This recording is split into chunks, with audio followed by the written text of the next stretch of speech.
पूर्व कैबिनेट मंत्री हरक सिंह रावत द्वारा सिख समुदाय पर की गई अपमानजनक टिप्पणी से समुदाय बेहद आहत है।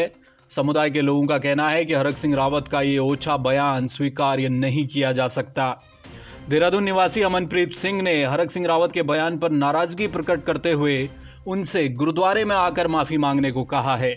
जब भारत टीवी से हुई बातचीत में अमनप्रीत सिंह ने कहा कि हरक सिंह रावत को सिखों का इतिहास मालूम नहीं है, अगर होता तो शायद वो ऐसी ओछी टिप्पणी कभी नहीं करते। हमारे साथ इस वक्त अमरप्रीत सिंह जी मौजूद हैं, जो देहरादून के रहने वाले हैं और बेहद आहत है, पूरा समाज आहत है। और साथ में अमरप्रीत सिंह जी ने भी अपना रोष जताया। अमरप्रीत सिंह जी, जो बयान हरक सिंह रावत ने कल दिया है, वो बयान किस तरह से आप लोग ले रहे हैं?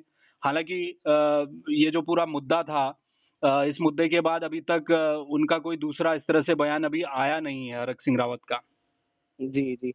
हेमंत जी, बहुत-बहुत धन्यवाद आपका। मुझे आपके मंच से, आपके चैनल के माध्यम से अपनी बात पहुँचाने का एक अवसर मिला। मैं बहुत खुशगुज़ार हूँ आपका। देखिए जी, मैंने आज से पहले इस पॉलिटिकल या ये अनपॉलिटिकल किसी भी लेवल में मैंने किसी की भी बुराई करना या किसी से लड़ाई करना या ये सब अ, अनइंटरेस्टेड या कुछ भी कह लो, ऐसी गतिविधियों में आने का मेरा कोई भी विचार रहा नहीं है। चाहे पर्सनल हो या व्हाटएवर, प्रोफेशनल भी हो चाहे। लेकिन जहाँ बात आ जाती है मेरे गुरुओं की शहादत पे, मेरे सिख धर्म पे, मेरे व्यक्तिगत धर्म पर, तो मुझे बहुत आहत होती है। देखिए, अगर आप इतिहास में जाएँगे ना, तो अब इतिहास की तो बात बाद में करूँ, आपको पता ही होगा अभी कुछ दिनों पहले जो हरक सिंह रावत जी ने जो भी जिस बारे में हम बात कर रहे हैं, इन्होंने कितनी घिनौनी हरकत करी है, कितनी बुरा इन्होंने शब्द यूज़ किए हैं, जो कि एक ऐसे स्तर के मंत्री, जितनी मेरी उम्र है उतना तो शायद उनको राजनीति का एक्सपीरियंस होगा। तो बिल्कुल। इतना एक्सपीरियंस होने के बाद आपसे एक मंच पर इस तरह के बोल की उम्मीद नहीं की जा सकती। बिल्कुल भी उम्मीद नहीं कर सकते। जी। बिल्कुल भी नहीं। अगर आपकी सोच ऐसी है तो फिर आपके समर्थकों की सोच कैसी होगी इसका? या आपके साथ जो आपके परिवार वाले हैं वो लोग भी आपसे क्या सीखेंगे? आप तो बुजुर्ग हो, आप तो बड़े हो। हम लोग को तो आपसे सीखना चाहिए। ये सीखा आपने।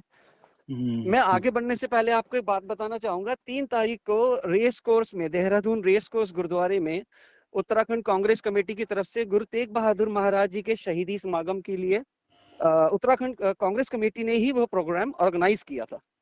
तो उसमें हुँ। कांग्रेस की तरफ से हमारे गुरुओं पीरों को शहादत को नमन करने के लिए ये लोग आए थे। तो वो बहुत अच्छा लगा कि चलो हमारे हमारे गुरुओं ने जो ये शहादतें करी हैं ये उसको। खुद भी आए थे हरक सिंह रावत उस दिन। ये हरक सिंह रावत जी भी आए थे और हुँ। उसमें गणेश गोदियाल जी भी आए थे, हरीश रावत जी भी आए थे और भी माननीय सदस्य आए थे। हुँ। मैं उनके नाम ज़्यादा लोगों को जानता भी नहीं हूँ। हुँ। तो काफ़ी लोग आए थे, तो मैं ये दोहरा चेहरा देख के एकदम हैरान हूँ कि एक तरफ आप हमारे हमारे गुरुओं की शहादत, बलिदानी को आप नमन करने गुरुद्वारे में, जहाँ पर लाखों लोग गुरुद्वारे में उपस्थित हैं, जहाँ पर हाज़िर हजूर गुरु साहब भी, गुरु ग्रंथ साहिब जी महाराज की हजूरी भी है।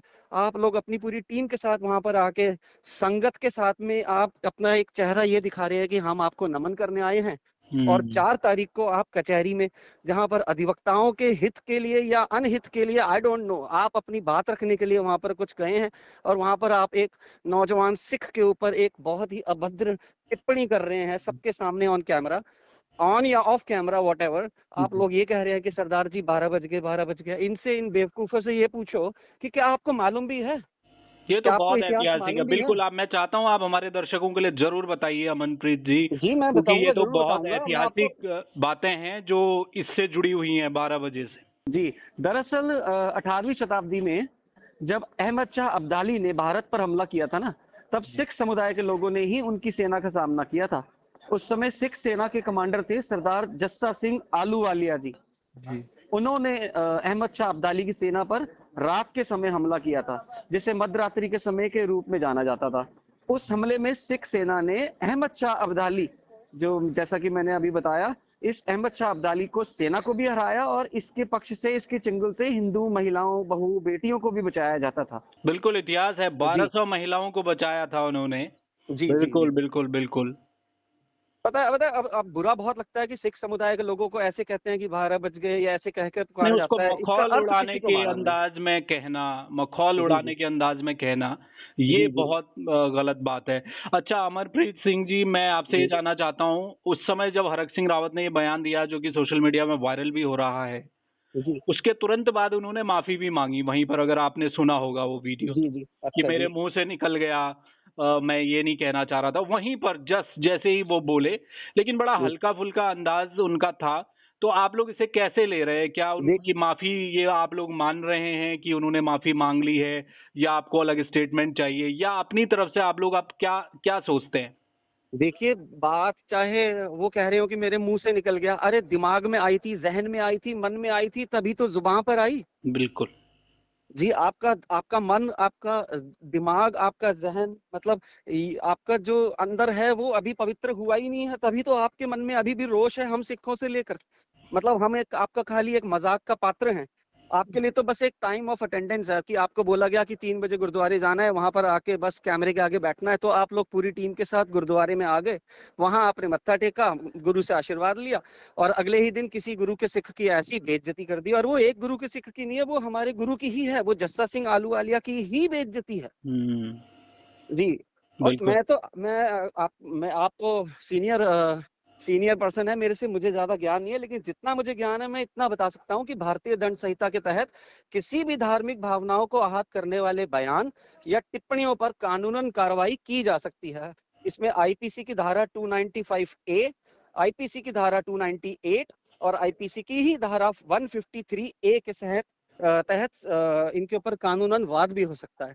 वो तो चलो बाद की बात है। अब आपने जैसे अभी मेरे से सवाल किया कि इन्होंने वहाँ पर माफ़ी माँग ली है, ये कर ली। बात वो नहीं है, बात ये है कि अगर आपको माफ़ी ही माँगनी है ना, तो हुँ, मैं खुद आपके चैनल के माध्यम से जो-जो ये मेरा ऑडियो सुन रहे होंगे, या जो-जो आपका ये इंटरव्यू या ये आपका वीडियो जो भी कुछ ये सुन हुँ, रहे होंगे, मैं सबसे रिक्वेस्ट करता हूँ, क्योंकि माफ़ी तभी प्रदान की जाएगी और माफ़ी उनसे प्रदान की जाएगी जिनका आपने अपमान किया है।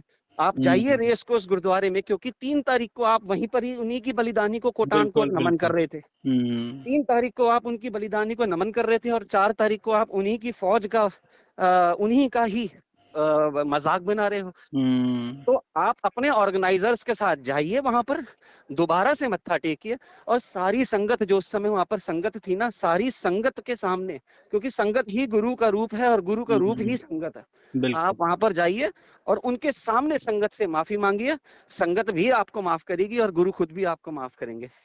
बिल्कुल, बिल्कुल। जी, जी। चलिए, तो अमरप्रीत सिंह जी, थैंक यू आपका हमसे बातचीत के लिए। और जी, जी। आपने कहा है कि हरक सिंह रावत ने उस समय बोलते हुए जब माफ़ी माँग ली, वो मान्य नहीं होगी, क्योंकि उसी मौके पर उन्होंने मखौल उड़ाया और वहीं पर वो बात कह रहे हैं। अब आप चाहते हैं कि वो गुरुद्वारे में आएँ, वहीं आएँ जहाँ वो 3 तारीख को आए थे, ठीक 24 घंटे पहले वो आकर मत्था टेक रहे थे, फिर हाँ जी। उन्होंने जो अपमान किया, आप चाहते हैं कि वहीं आकर हरक सिंह रावत माफ़ी माँगे। बहुत शुक्रिया आपका हमसे बातचीत के लिए अमरप्रीत सिंह बहुत-बहुत जी। धन्यवाद आपका, बहुत-बहुत धन्यवाद। आप देख रहे हैं जय भारत टीवी।